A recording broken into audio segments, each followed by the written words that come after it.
Shooter Bappi এর আগে মনে করেন ডিবি ধরছে, ও তো সন্ত্রাস। ও এই এলাকায় মাদক ব্যবসা করছে, এগুলো মনে করেন সবাই জানে। ও এখন পর্যন্ত করে, ওর দাবি যারা আমাদের কাছে 1 কোটি টাকা চায়।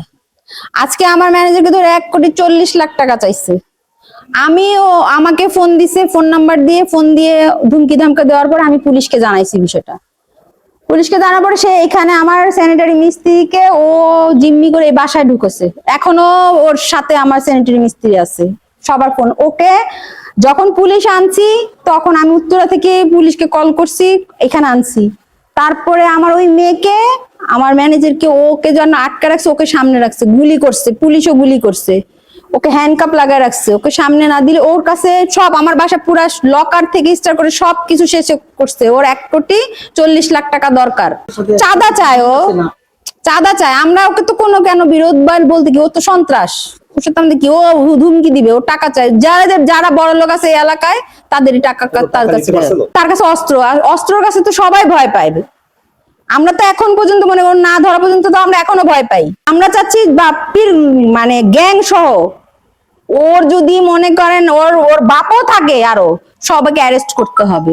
আমি রাতে আমাকে বলছে, ওই উত্তরার বাসায় গিয়েছিল উনি, যাওয়ার পরে ওখানে চাঁদা দাবি করছে। উনি দিতে বলছে আমার কাছে, না আমি দিতে পারবো না। আর কেনই বা চাঁদা দিব তোমাকে?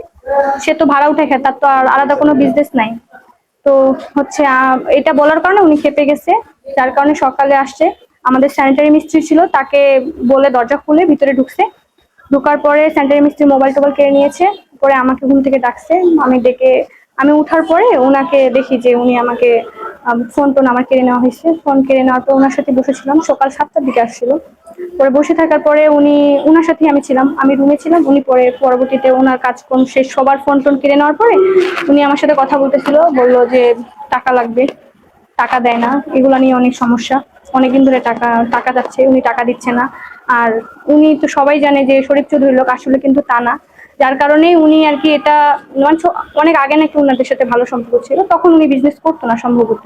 তো এখন করতে যাচ্ছে, সেক্ষেত্রে শেল্টার হিসেবে ওনাকে ইউজ করতে চাচ্ছিল।